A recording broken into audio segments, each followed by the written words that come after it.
Esa es la Discúlpame, ¿hay algún programa impreso? en Malva. ¿En el Malva allá? Ah, No. Acá entra el celular, pones Malva, Kitrick y ahí te aparece el celular.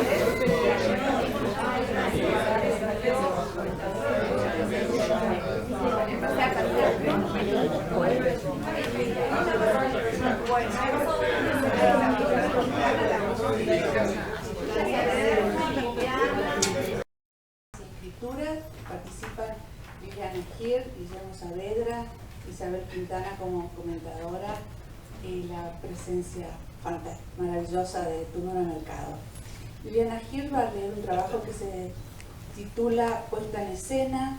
Liliana es escritora y psicoanalista, publicó relatos, novelas, ficción crítica, teatro y poesía.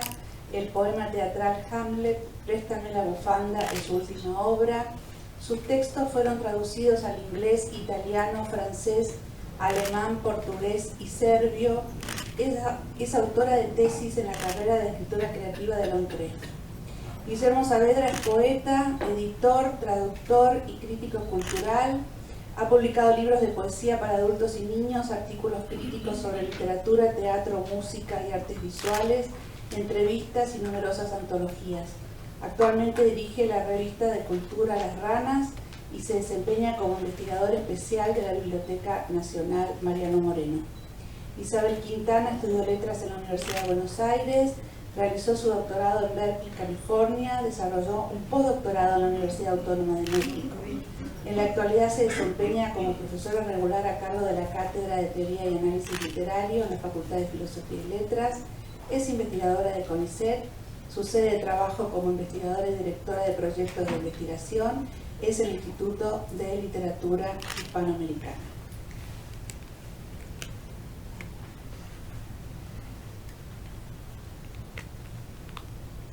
Buenas tardes. Realmente me parece muy emocionante participar en esta celebración a Noé, a Tununa, a su hija Magdalena y a Oliverio, que no ha podido llegar, pero está con nosotros. Muchas gracias. He pensado hacer conversar textos de Tununa y Noé, que Tununa va a leer sus partes, yo voy a leer los fragmentos que escogí de diversas novelas de Noé y además vamos a participar de las conversaciones breves, por supuesto, larguísimas en realidad, que hemos tenido con Tununa a propósito de esta selección que fui haciendo a través de los últimos meses. Bueno, pensé que el foco podría iluminar 4 temas: los comienzos, las voces, el escribir y los estilos de contar la historia. Los comienzos.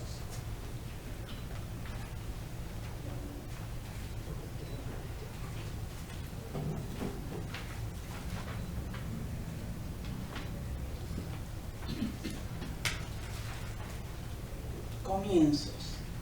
Desde los fondos del jardín hacia las barrancas se extendía lo desconocido, el campo, más allá de las pocas casas que determinaban la frontera de urbanización, y su límite se definía con un trazo, apenas una línea marrón entre la tierra y el cielo.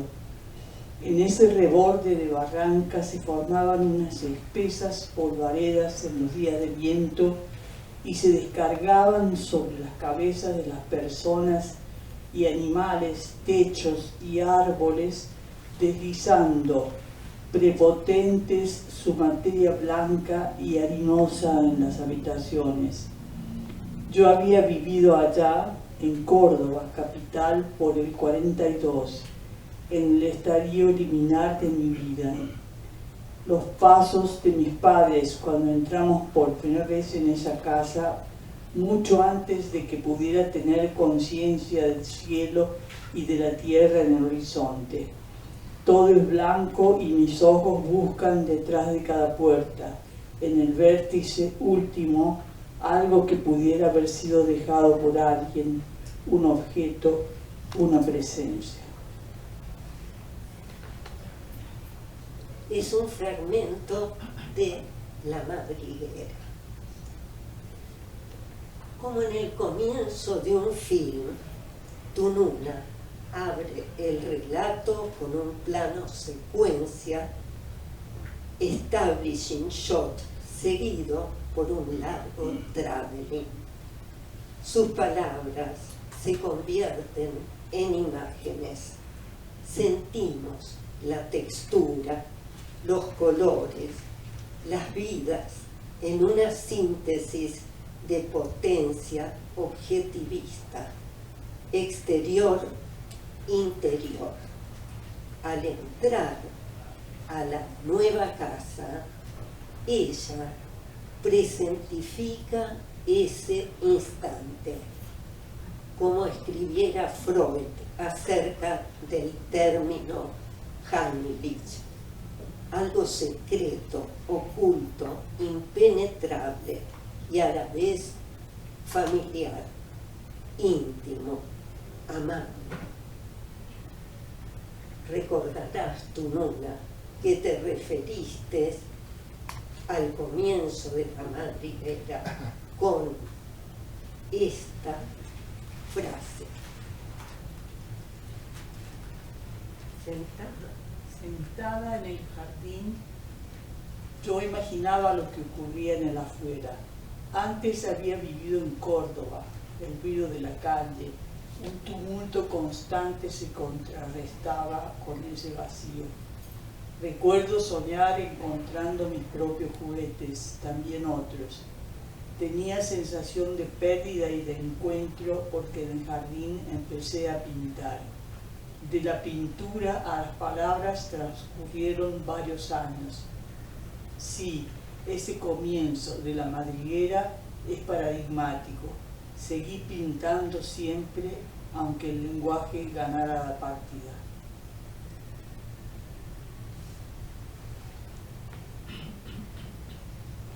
Un fragmento de Los grados de la escritura de Noé.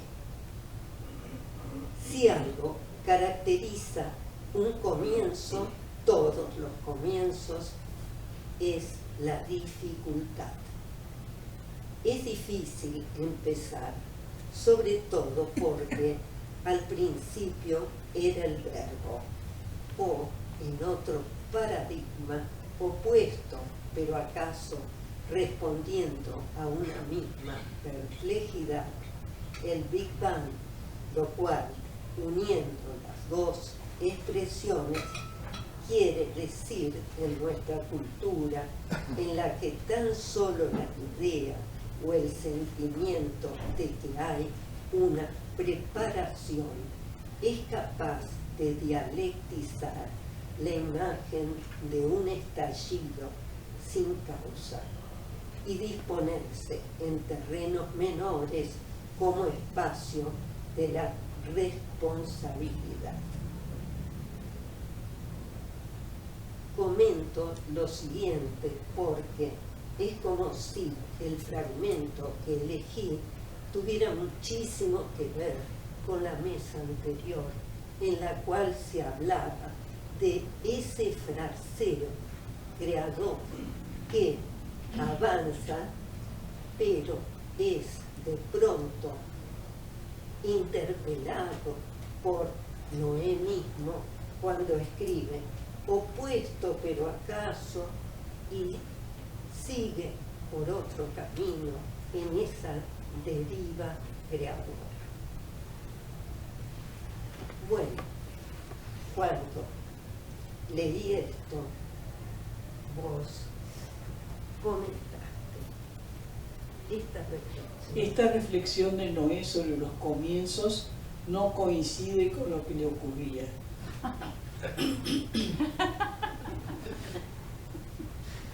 Noé daba la sensación de tener siempre los recursos para desarrollar cualquier tema que le interesara. Para él, escribir era natural, espontáneo.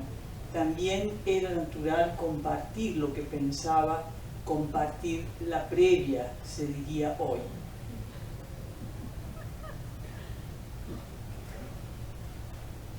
El segundo punto que pretendo destacar, a infinitos tuve que renunciar a la ambición, es voces. Y aquí Tununa leerá un fragmento. Oía su voz, algo cambiaba en su vida. Opaca, convincente, la dejaba entrar en su cuerpo y allí la recogía en una especie de reserva interior que podía o creía poder almacenar para épocas de carencia. La voz se hacía lugar en las concavidades y se sumaba a las otras imágenes que el amor solía convocar en un ejercicio sin fin, cuyos efectos no siempre eran de placer, sino que iban del placer al dolor alternadamente. Era como arrojarse a los abismos, aunque esa idea del abismo nunca había llegado a convencerla, porque suponía una caída sin retorno y una suerte de fe en la gravedad, mientras que ella prefería creer que lo que le pasaba era más un estado de vuelo o de flotación, cuyo abismo ciertamente no tenía por qué no estar, pero que resaltaba el estado de suspensión en el aire o el agua y solo insinuaba el vértigo del fondo cuando la atracción antecedía a la caída.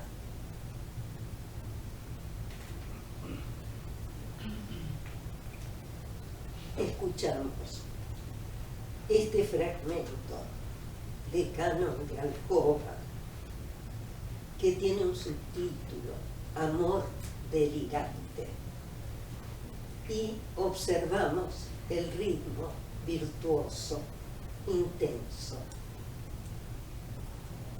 Un anhelo infinito, el encuentro esperado convoca una y otra vez la ceremonia de un exceso, no por sabido menos ignorado, como diría el divino Marqués. Apenas audible, porque las voces giran entre lo visto y lo oído, la imagen y la interpretación.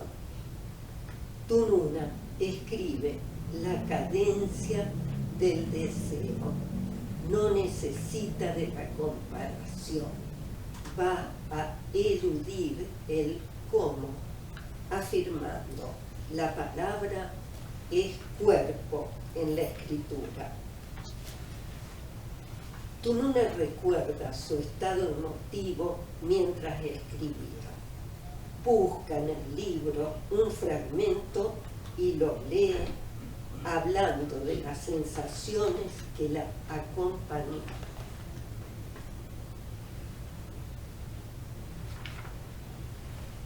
Si se insiste, si la paciencia no se agota, el horizonte que aparece como a través de un velo o una celosía tendrá la cercanía más próxima imaginable, la de la letra, entre el renglón y la mirada, quizá mucho más acá, dentro de la pupila, en la yema del mismo dedo tabulador, en el plexo que recoge con la ansiedad del enamorado la palabra de la amada. Realmente sos genial, ¿eh? Bueno, voy a leer con el tema de voces un fragmento del Callejón de Noé. El subtítulo es "No sé qué tiene tu voz que fascina". El punto preciso en el que una voz nos llega y se incrusta en nosotros no tiene una ubicación muy clara. ¿Dónde se incrusta? Llega, desde luego, por el oído, pero luego se sitúa en el plexo solar, en el que con frecuencia golpean los sonidos, o en la mitológica glándula pineal. El hecho es que una voz nos atraviesa y nos llega, se incrusta en nosotros y por añadidura nos significa al llegarnos esa voz.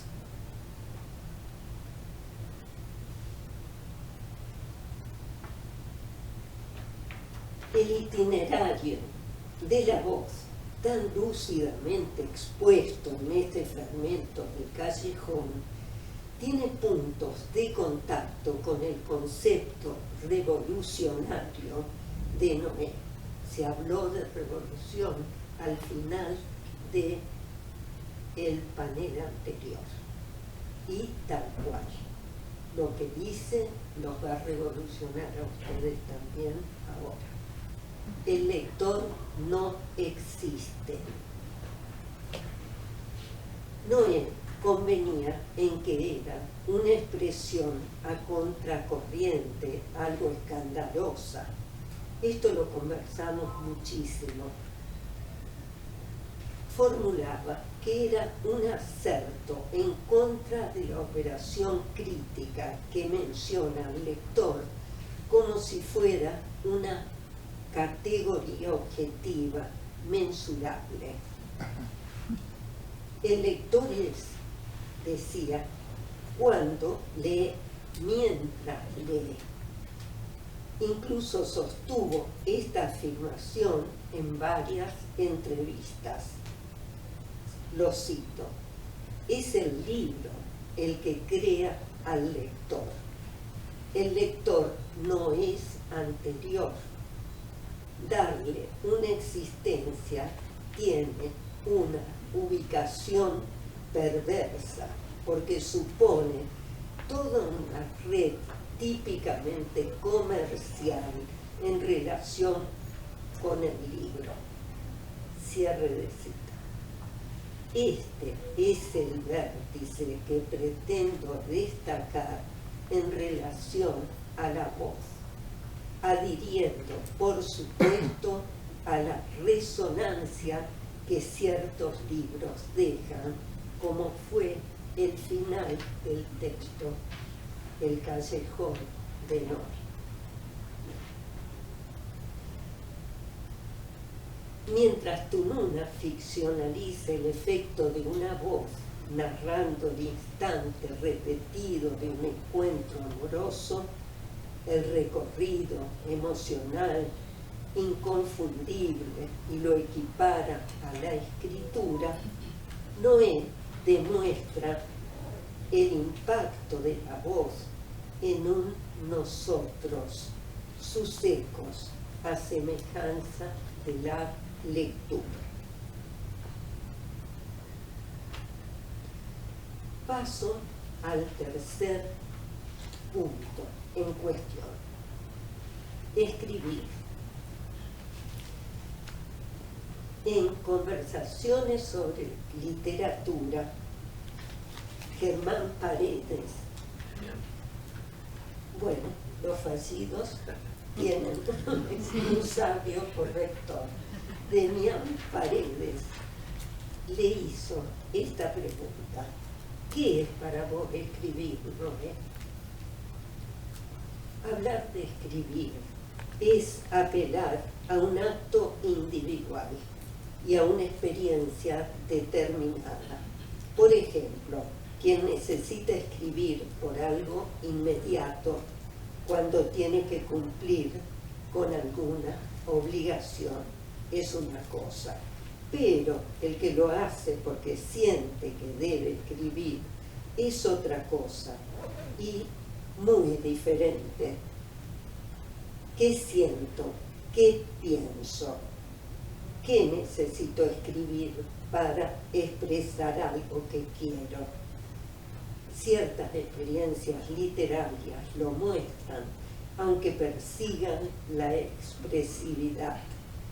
Se proponen transcribir experiencias desde cierta ética, declarada o implícita, y en ocasiones con el propósito de incluir en lo real mediante algún tipo de mensaje que esa mecánica produciría. Entonces, ahora vamos a pasar desde esta posición ética que es parte de la respuesta de Noé, donde no habla de un además, sino de la fuerza de un propósito, incidir abierta o sesgadamente en lo real.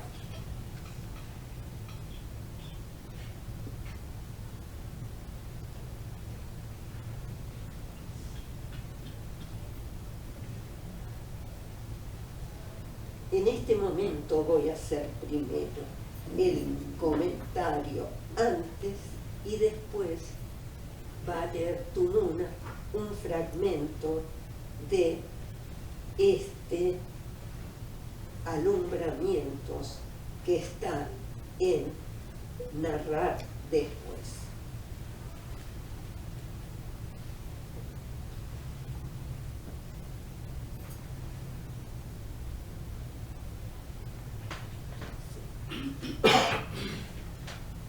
Llevar a término un embarazo es disponerse a recibir señales que lo anuncian de manera insoslayable. Por estadística se presume que ese entrañable trabajo suele suceder en la oscuridad. La noche en que yo empezaba a trabajar era la del 15 de julio de 1966 en Buenos Aires. Durante el día, la radio había estado transmitiendo comunicados militares y el eco de las marchas se había multiplicado en otras radios del edificio. La luz entraba cuando apagué la radio. Iba a dar a luz con fondo de marchas militares. 4 años antes, el telón de mi anterior alumbramiento había sido el fragor de azules y colorados, esa vez escuchado en Córdoba mientras amamantaba a mi hijo en medio de la noche. Así era entonces el fondo, de botas y bastones, y a mí no se me hubiera ocurrido interrumpir por parto la realidad que venía de la información. Así estábamos educados. ¿Qué se sabe? ¿Qué novedades hay? ¿Quiénes están detrás? Eran preguntas de rutina para iniciar o concluir el día. La historia. Por las calles de Córdoba se pasea el general Menéndez. Esta frase en el relato de alguien que regresaba de la Argentina produjo en mí una fuerte conmoción que me encegueció y ensordeció. Por primera vez en años de exilio sentí que me envolvía desde muy lejos, aún desde que me fui de Córdoba en los 60. El relator había agregado, y sin guaruras, término que significa en México los guardaespaldas. El general Menéndez se pasea por las calles de Córdoba y sin guaruras. Decía todo. ¿Cómo podía pasearse el general Menéndez por las calles de Córdoba cuando ya se había votado y la condena a los militares corría sin trabas en todo el país?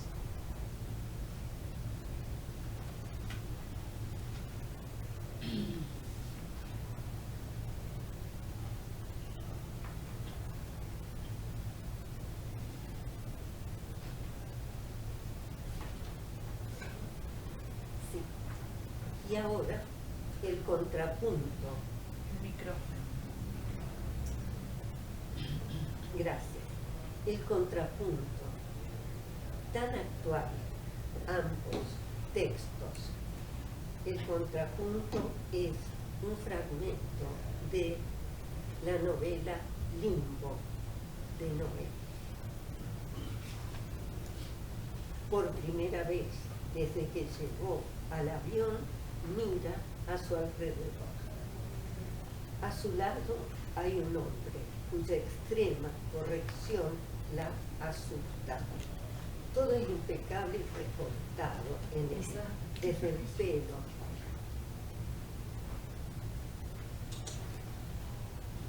¿Es necesario que comience de vuelta? Por favor. Sí, claro. Este fragmento corresponde a la novela Limbo de Noé Chitrik. Por primera vez desde que llegó al avión, mira a su alrededor. A su lado hay un hombre cuya extrema corrección la asusta. Todo es impecable y recortado en él, desde el pelo y los bigotes hasta la caída de la corbata sobre la camisa de algodón transparente. Por añadidura se lo ve bronceado por el sol. Sin duda se concedió vacaciones en el Caribe o en el Pacífico antes de emprender el regreso a la Argentina. Habrá venido a México precisamente de vacaciones y ahora cumplidas vuelve. Elisa se inquieta. ¿Qué clase de regreso puede ser el de este hombre? El hombre mira hacia adelante. Quizá lee una revista, de modo que lo puede observar con más atención. Debe tener alrededor de 45 años y su cara es ancha. Algo emana de esa presencia indefinible. De pronto, el hombre apoya la cabeza con mucho cuidado en la ventanilla o boiral del avión. Su movimiento es conveniente, disimular lo físico. Tiene algo de estudiado. ¿En qué escuela lo estudió? ¿En qué escuela que no es mi escuela? Se dice Elisa. Súbitamente, al relacionar la palabra escuela con la frase extrema corrección, algo se le aclara y la ilumina al mismo tiempo que la estremece en la escuela militar. Estos dos episodios, el de alumbramiento y el del limbo, Tunún y Noé, ilustran vivencias relacionadas con el saber del exilio, la memoria, horror ante el olvido, como transmite Juan Gelman en este poema. De los deberes del exilio, no olvidar el exilio, combatir a la lengua que combate al exilio, no olvidar el exilio, o sea, la tierra, no olvidar las razones del exilio, la dictadura militar. Bueno, les cuento que articular las voces de Tununa, conversar con ella, tardes alegres, tardes dolorosas, porque todo esto tiene un sabor inolvidable, y a la vez la letra hace sonreír por los aciertos. Bueno, esta adorable presencia de hacernos conversar tiene por objeto algo que, si hubiera 10.000 personas, tendría más sentido. Que los lean, porque todos ustedes, todas ustedes, los han leído y los van a seguir leyendo siempre.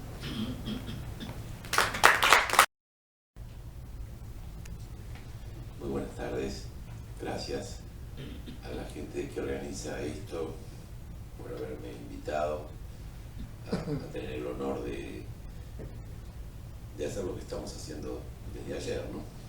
Y además tener la felicidad de tener la tribuna en la mesa gracias al sabio artilugio de esta gran hilvanadora y amiga que es la querida Lili Ger. Hace muchos años, en un homenaje que le hicieron en vida a Antonio Carlos Jobim en la televisión brasileña, entre los varios que participaban de ese homenaje estaba Caetano Veloso.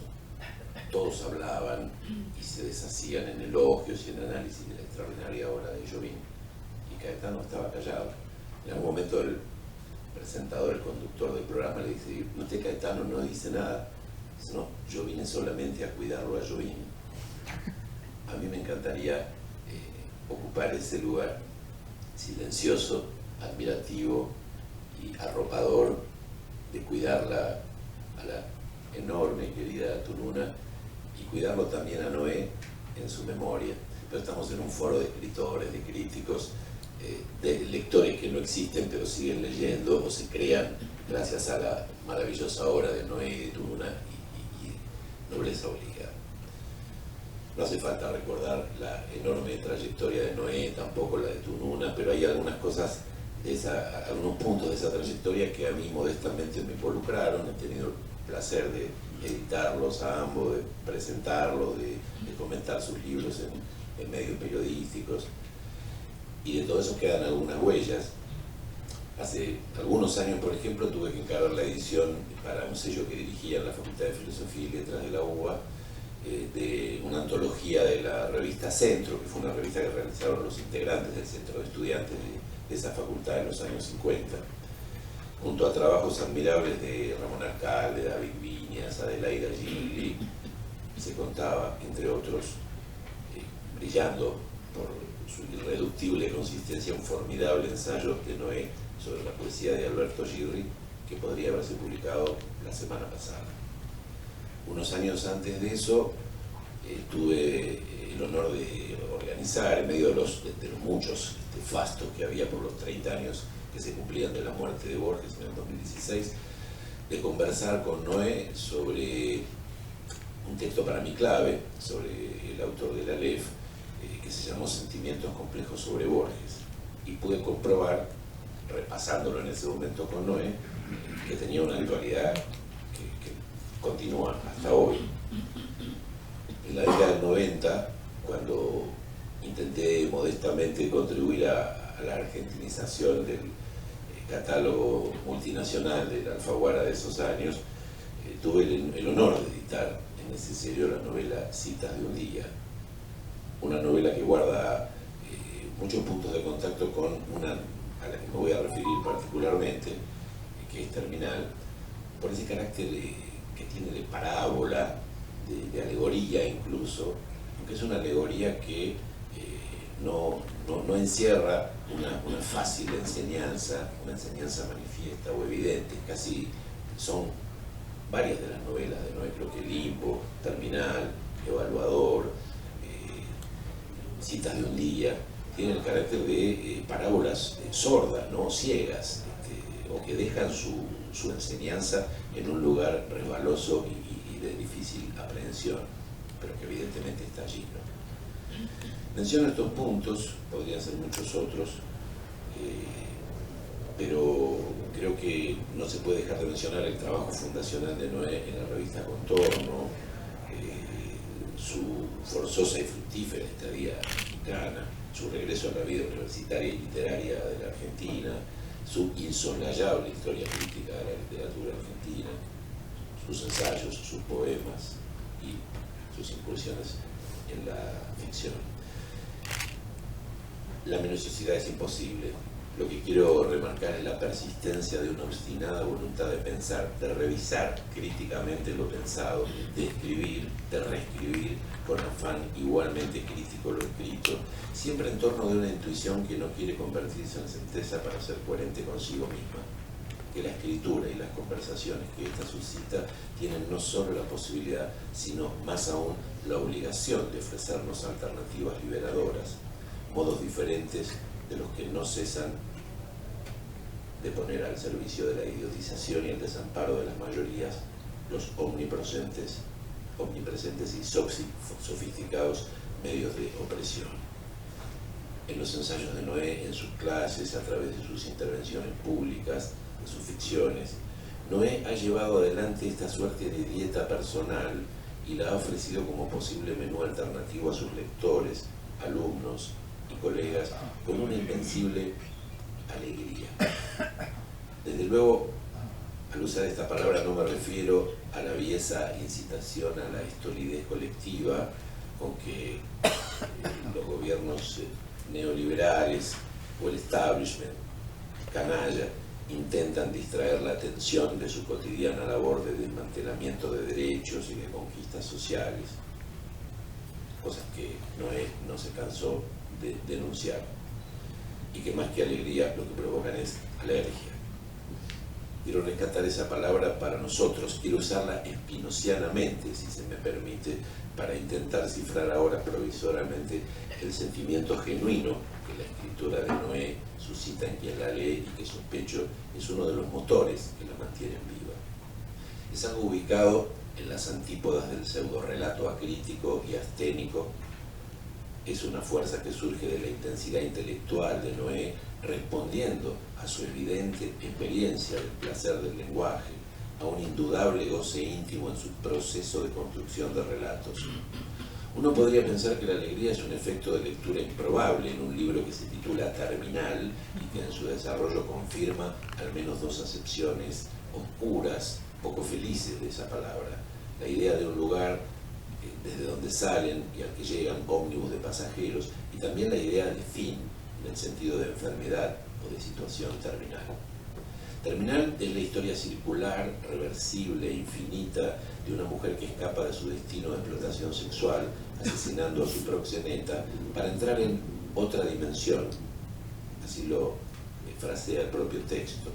Tales son las palabras con que una suerte de protector suyo se lo anuncia, en un territorio de dos dimensiones, las páginas del libro en que su historia se cumple, con la inexorabilidad casi de un destino, y al mismo tiempo con la exquisita ambigüedad de una ficción que tiene no dos ni tres, sino n dimensiones, todas aquellas que el buen lector esté dispuesto a explorar. Terminal es la puesta en acto de esa mencionada alegría que surge como consecuencia de poner a trabajar el lenguaje en su doble posibilidad, literal y metafórica, y que en cada momento de este libro, resbaloso y zumbón, agudo y esquivo, se cumple en ambos ejes. Escalada, la mujer escapa de un hotel de mala muerte, no sin antes asestar a su explotador, de nombre Escasani, una muerte sórdida y brutal.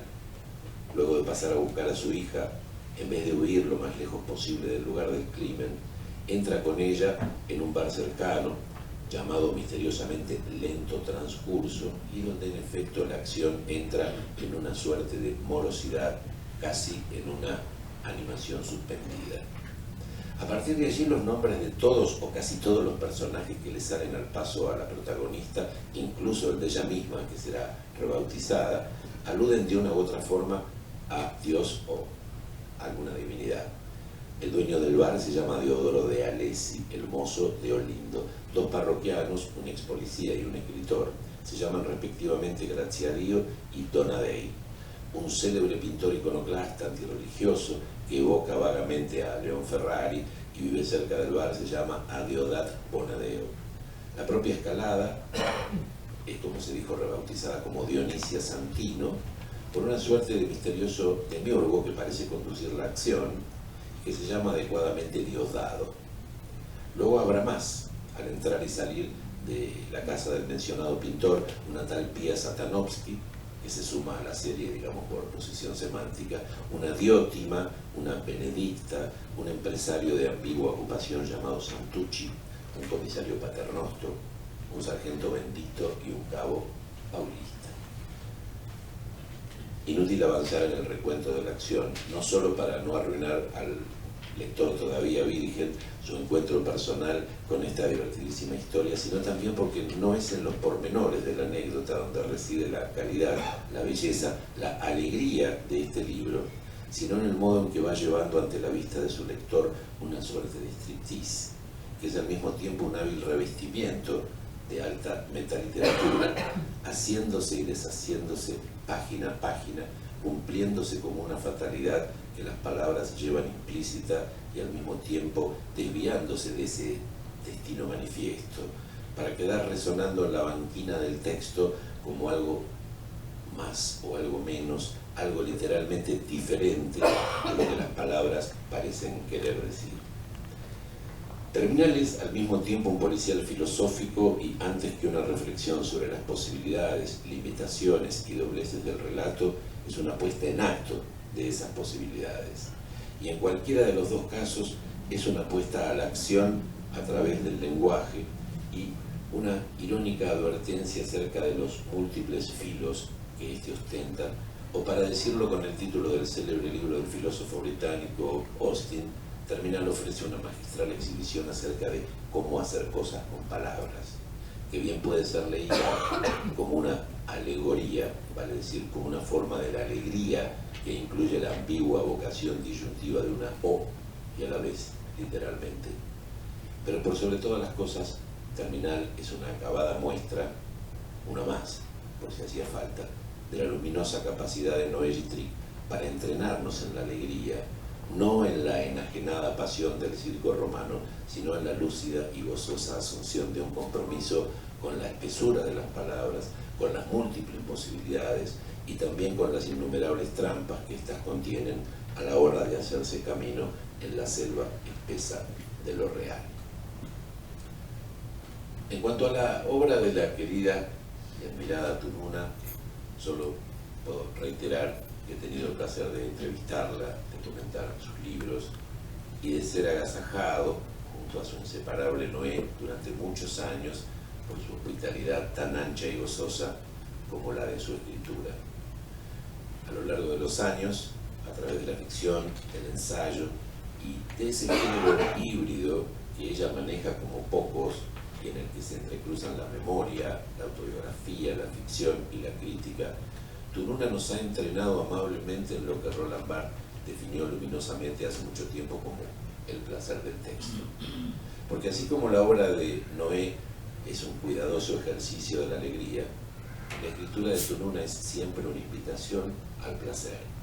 El placer de la lectura, que se vuelve incitación a la propia escritura, una escritura que no busca encaramarse sobre la de Tununa, sino que se descubre como una suerte de continuación del disfrute de leerla por otros medios.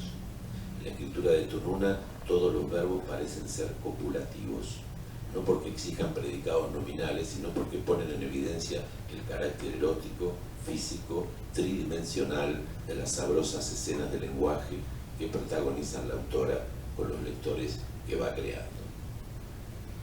Razones de fuerza mayor, como se dice, me impidieron en su momento estar de cuerpo presente, como también se dice, para celebrar la aparición, cuando tuvo lugar, de narrar después un hermoso libro de Tununa, y hoy aprovecho para volver a celebrar. Lo más evocar ahora que el momento en el que no pude honrar la reunión de ese conjunto de textos apretados e intensos como pocos, me doy cuenta de que en esa sola frase con que lo evoco cementan varias cuestiones vinculadas con la escritura de Tununa. En los textos de Tununa no hay fuerza mayor sino potencia de lo mínimo, trabajo de esculcación, como ella prefiere decir, en la anatomía frágil y preciosa de los pájaros de la memoria, de las reflexiones puntuales, de las pudorosas confesiones de una subjetividad que va reinventándose de apartes, como un Jack el Destripador, pero a la inversa. El resultado de esta reinvención debería coincidir en un punto de nuestra imaginación preñado de deseo con el verdadero cuerpo de Tununa, siempre presente, a diferencia del mío el día de la presentación, pero de un modo elusivo, como oyéndose y no, según la formidable frase del comienzo de Sama de Antonio Di Benedetto. En ese estar estando, que se parece a una realidad puntillista, o si se prefiere pixelada, Tununa arma una figura de contornos borrosos y paradójicamente de cuerpo nítido, como si sospechara, con la lucidez de una experiencia sensual que sabe hacer hablar a todos los sentidos, que lo que adviene en la conciencia es como un cuerpo en el agua de Arquímedes, que debe desplazar tanto líquido como su propio volumen, pero que al mismo tiempo, al emerger del agua, pierde la nitidez de sus bordes por una suerte de refracción del espíritu. Así es al menos para mí la presencia que cobran las cosas en la escritura de Tununa, y en esa forma cierta y a la vez elíptica, en ese vaivén de sus decires. No se imponen verdades autoritarias, sino sospechas, alusiones, sugerencias, promesas que parecen anunciar un modo discreto de la utopía a la que no debería renunciarse. El pasado puede irrumpir en el presente como un filo que corta la falsa tersura del aquí y ahora para agravarlos, pero también para hacerlos más verdaderos. En nosotros, nuestros muertos, parece decir como Atahualpa Tununa, y en el presente de la escritura, una vocación reparadora, y al mismo tiempo sabe que toda reparación es provisoria y exigirá de otro presente nuevas suturas, nuevas e imperfectas formas de soñar justicia o belleza, que para la escritura de Tununa bien podrían ser sinónimos. En el tono necesariamente menor de esta escritura, en la melancolía rebelde de su brevedad, en el sondeo del detalle capaz de convocar el todo sin invadir Polonia, Tununa puede recuperar cuerpo a cuerpo el último día de un republicano español fusilado, el vínculo sutil entre literatura y gastronomía, la luminosa creatividad de Margot Glantz, Mario Trejo o León Ferrari, la merecida pesadilla del execrable Augusto Pinochet, su condición de Argentina en el exilio, o entre muchas otras cosas el fugaz recuerdo de los afortunados hombres que fueron amados por ella. Tununa misma tiene un verbo único para definir su noble artesanía de escalpelar el pasado en su aparente menudencia.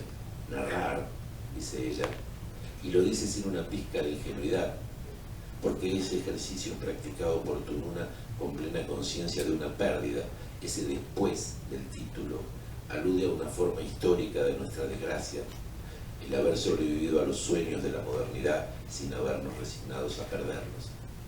La escritura de Tununa propone la estrategia sabia y solapada de un alfil para recorrer las diagonales del tiempo de la historia y recuperar sin énfasis, pero con legítimo orgullo, lo que esa modernidad todavía nos debe, pero también las gloriosas esquirlas de todos los falsos monumentos que ha derribado. Los cuerpos de la escritura de Tununa vuelven mordidos por diversas manifestaciones de esa desgracia histórica, pero logran encarnar, hacerse carne palpitante, jugosa. La mesa está servida. Comamos pues. Buen apetito a todos y muchas gracias a nuestra generosa anfitriona por este y por todos sus indispensables libros. Tununa, ¿querés decir algo? No, yo no quiero decir. Bueno, yo te iba a pasar a vos para escucharte, pero bueno, me obligas a hablar. Bueno, ¿qué tal? Primero que nada agradecer a las organizadoras por la invitación, por realmente ocupar este lugar. Y bueno, me corrieron un poco el escenario. Yo no sabía que Liliana, no sabía que ibas a leer con Tununa. Entonces, Nadie sabía. nadie sabía. Bueno, genial, es una sorpresa que me obliga en este momento improvisar un poco, porque lo que tenía para decir ahora está totalmente atravesada por lo que acabamos de escuchar, que tiene que ver un poco con el texto de Liliana, cuyo uno de los ejes es el tema de las voces.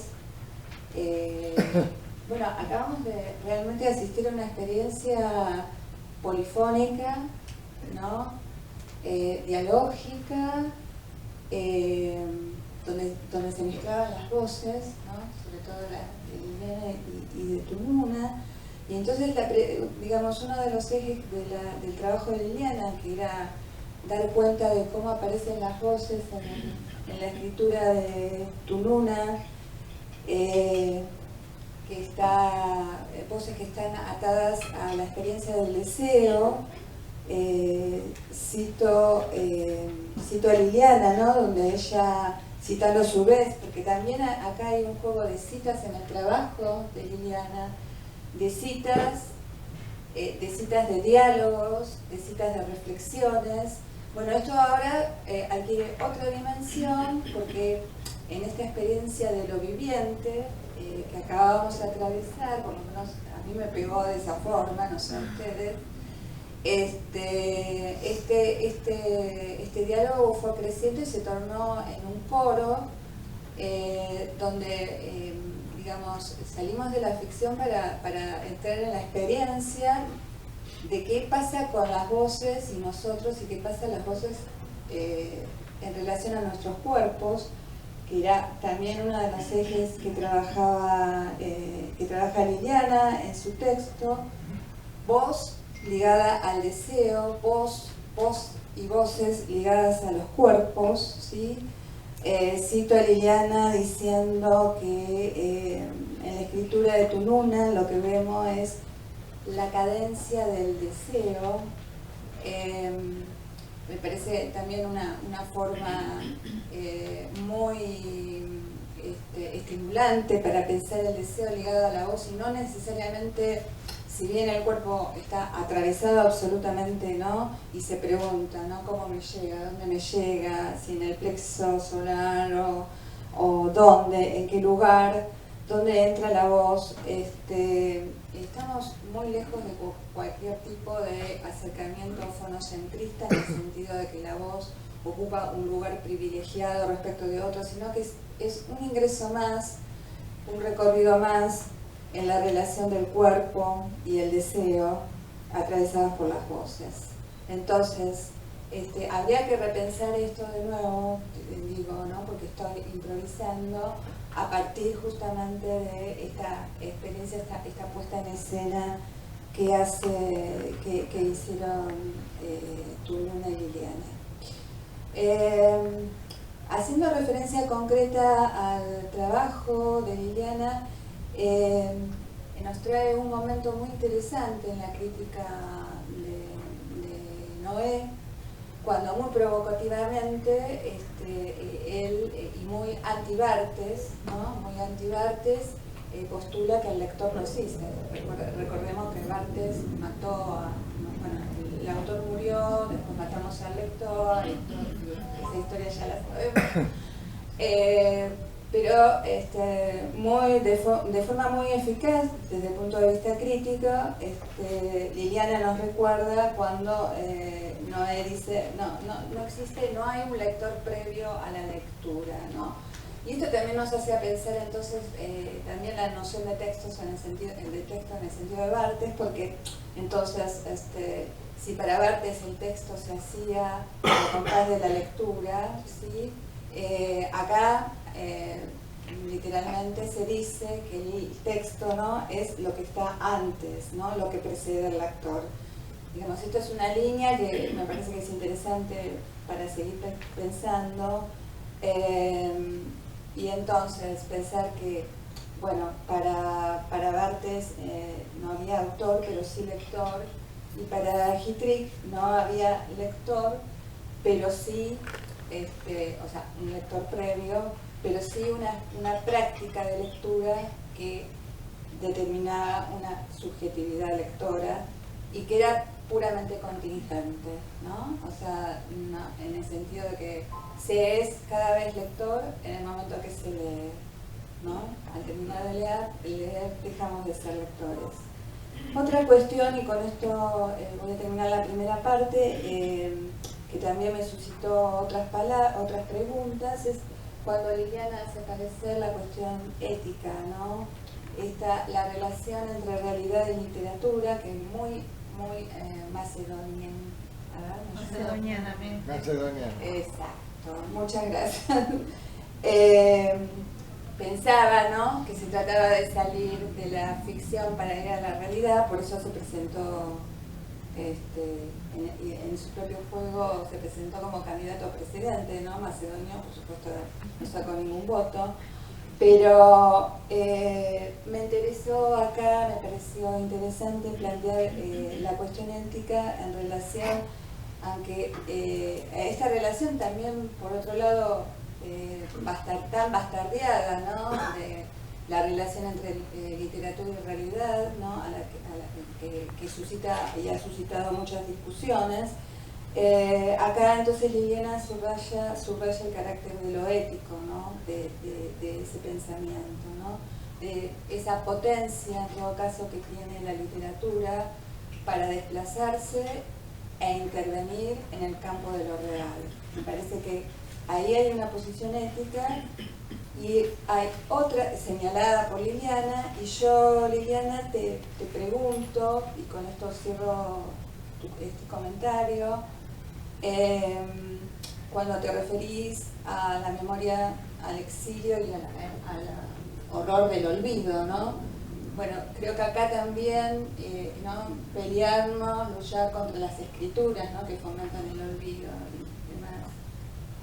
Acá recuerdo cuando Adriana te decía hace un ratito, cualquier coincidencia con la realidad, bueno, en fin, estamos llenos de monstruos, ¿no?, que alientan hoy en día el horror por el olvido. Y entonces acá parecería otra noción fuerte, ¿no?, de ética en lo que vos estás armando en tu hermosa lectura. Bueno, con Guillermo voy a pasar a la lectura directamente porque no me cambió el escenario. Entonces, a ver, y esto, bueno, va así, va por este lado.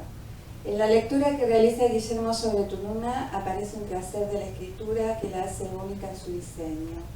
Se trata de hurgar en lo mínimo, menudencia, subraya Saavedra, son los restos de una utopía soñada, pero también las ruinas de los ideales modernos a los que no se sabe volver.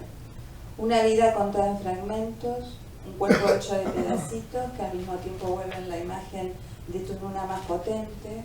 Potencia podría ser una palabra asignable a un modo de ser en la escritura de Tununa. Potencia de vida, pulsión de vida en medio de un escenario de espectros del pasado, que acechan sus historias dándoles a su vez cuerpos a diferentes subjetividades, escritoras, pintores, soldados, genocidas. El pasado retorna y es necesario que lo haga. En la desafiante tarea de juntar los pedazos y resignificarlos se juega la escritura de Tununa. Siguiendo el tono de la escritura de Guillermo Saavedra, nos inundamos con lo mínimo, lo poquito que viene, provocando nuevos estallidos. Y entonces lo mínimo puede convertirse en una práctica del exceso. El desborde barroco, lo nimio, que conforma una topografía del desastre y de la resurrección. La restauración es parte constitutiva del trabajo de la memoria a la que apela Tununa y remarca Guillermo. Existe esa necesidad de decirlo todo, pero a pedazos, en dosis sosegadas, y en esas entregas Tununa configura momentos epifánicos, iluminaciones que revelan la oscuridad de una promesa frustrada, la fulguración de los cuerpos que vienen del pasado, derramando su soberanía al regresar una y otra vez. El método es el corte y recorte, el ensamblaje que no se estabiliza y vuelve a comenzar. La escritura de Tununa es una imitación al pasado, la cita entre diferentes generaciones, diría Benjamin. Una bacanal de cuerpos que atraviesan siempre sus textos, un festín caníbal que se alimenta de los otros y de su propio deseo. Bueno, aquí. No sé si Guillermo fue fiel a tu... ¿Sí? ¿Quieren comentar algo? Y después pasamos a las preguntas. Sí. Nada que agregar. Bueno, el público entonces. ¿Alguna pregunta, comentario, sensación, experiencia?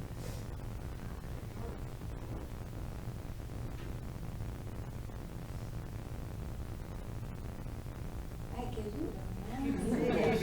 Voy a preguntarle yo a ustedes. Si me permitís, bueno. Sí, por favor, encantado. Ya que estamos. No, yo esperaba que hablara alguien antes que yo. No por una cuestión de quién hablaba primero, sino para dar tiempo. Los felicito a los cuatro, y en especial a tu Nuna. Me gustó mucho lo que vos planteaste, Isabel, en el sentido, quizás tenga que aclarar que soy psicoanalista, ¿no? Por eso, claro. Perdón todas las barbaridades. Claro. Aclarado eso, bueno, digamos, puedo sintetizar más.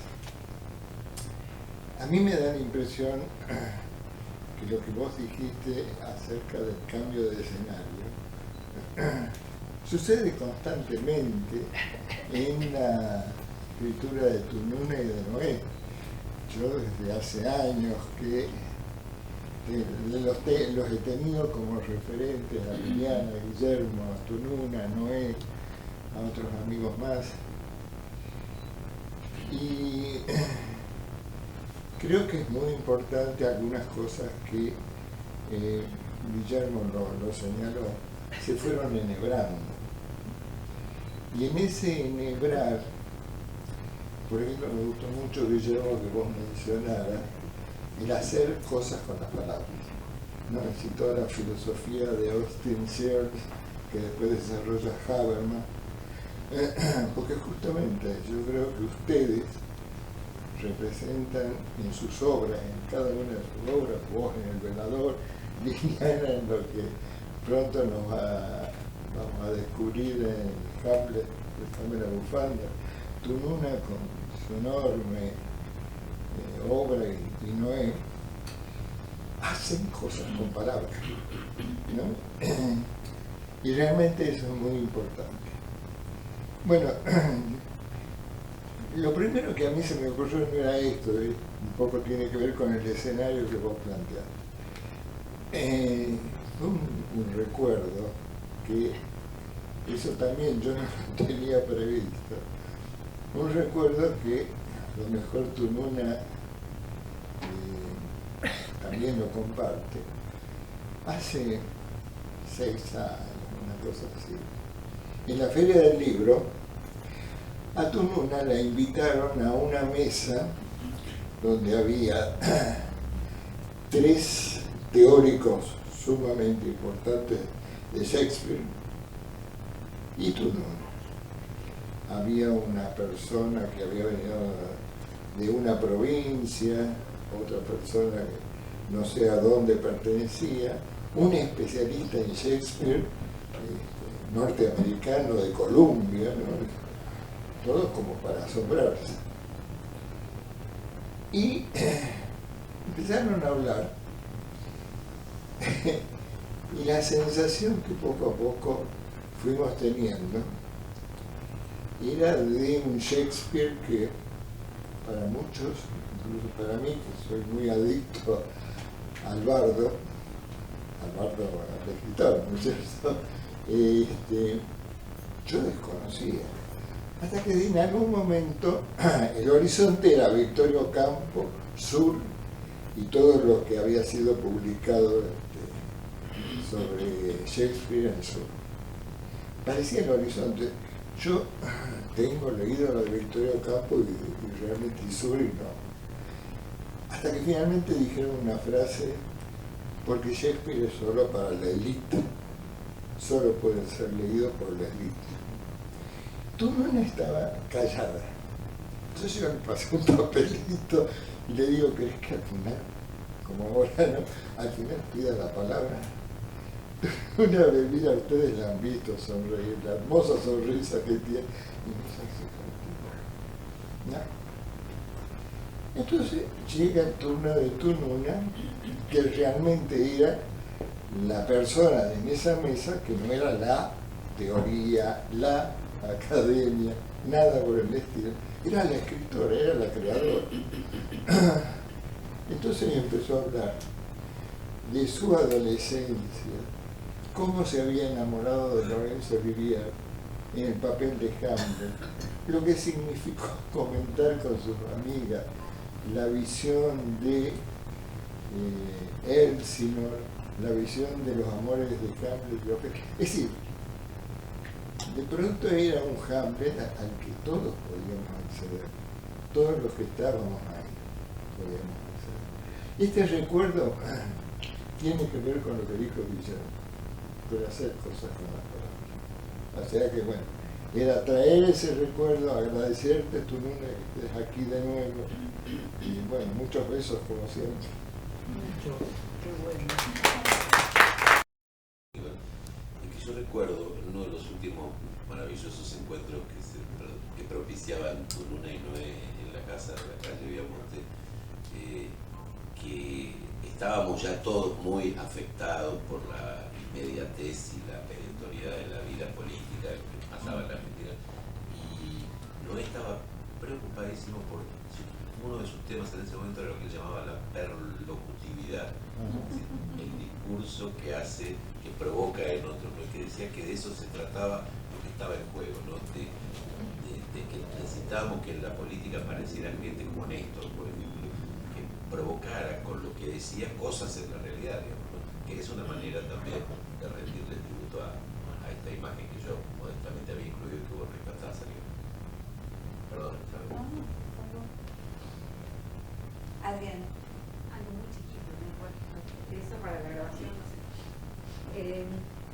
Recupero lo de la perlocutividad que trae Guillermo, porque vos, Isa, dijiste justamente, me gustó algo que opino y que comparto, pero me gustó el agregado que le pusiste, la potencia que tiene la literatura.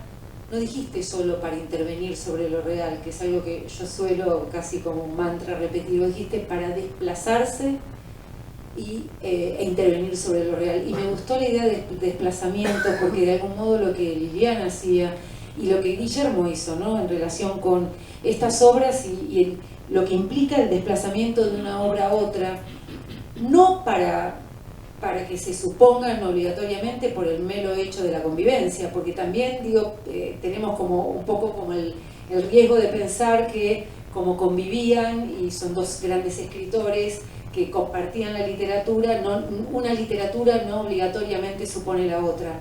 Pero en esos fragmentos que vos ibas recogiendo, incluso cuando Tununa vos leías en tu voz los textos de Noé, se producía algo como de un efecto muy fuerte, ¿no? Y bueno, y un momento clave que cuando leíste Por las calles de Córdoba, se paseaba el general Menéndez, ¿no? Que es casi como una especie de ritornello, una marca de tu escritura y de la fuerza. O sea, yo volví a tener frente a mis ojos tu texto como desplegado, que leí, además le agradeceré toda mi vida a Nora Domínguez, porque fue en un seminario, en tu primer seminario sobre género en la facultad. Sí. Hoy vuelvo sobre ese texto. Es interesante esto de lo que vos rescatás como algo que no se desprende necesariamente de la convivencia. Me puse a pensar en que uno lo da como algo dado, porque los ha conocido, hemos tenido el privilegio de conocerlos y de ver cómo hay vasos comunicantes reales. Pero, por ejemplo, ¿podríamos establecer una simpatía o un diálogo, una conversación similar entre las obras de Borges y la de Silvino Campo? A mí me parece que no. Pero me adelanto sin haberme tenido a pensar. Tal vez por ahí por cierta sensibilidad frente al lenguaje coloquial de la época, digamos, porque en algunos textos de Bioy y de Silvina aparecen, pero es bastante excepcional lo que ocurre, digo, en esa especie de, no sé si es una osmosis o una cierta capilaridad entre las obras de Tununa y la de Noé. Pero una desmentida también, porque ella dijo, eso que dice Noé en los comienzos no es cierto. Genial. Era una pos. Era pos. Cualquiera lo podía comprobar. Todos le hemos pedido textos a Noé y a la noche y a la mañana siguiente estaban con mucho alivio y envidia, pero... Porque las diferencias también, el punto de vista de uno y de otro, más allá de apresar el corazón de lo real, no de la realidad. Nada más.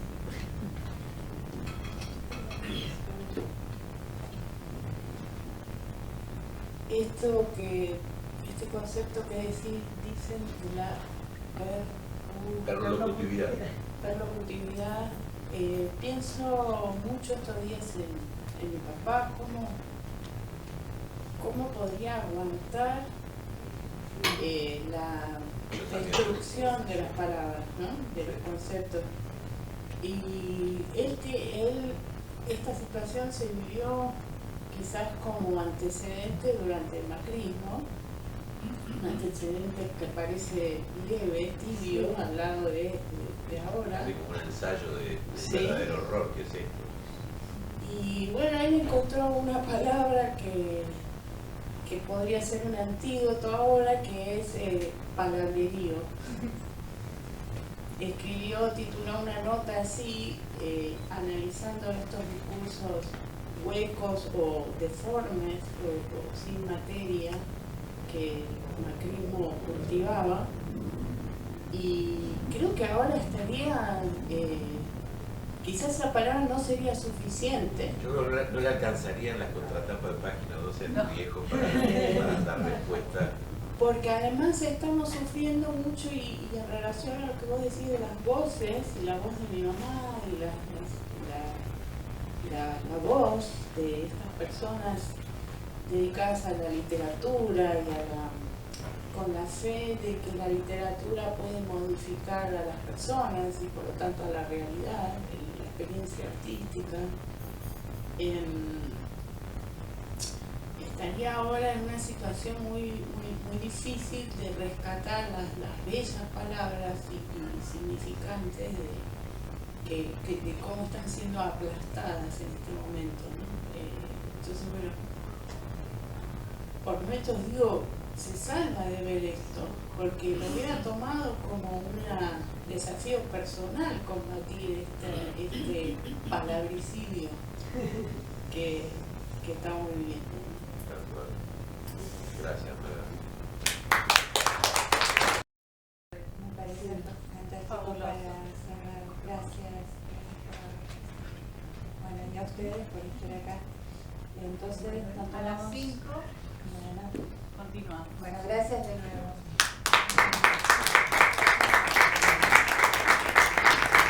Yo pido perdón por no poder quedarme, tuve que escaparme de mi trabajo y tengo que volver. Me parece una falta de respeto no escuchar a la gente que habló antes y va a hablar después, pero no tengo cómo. Dale, sacamos una foto.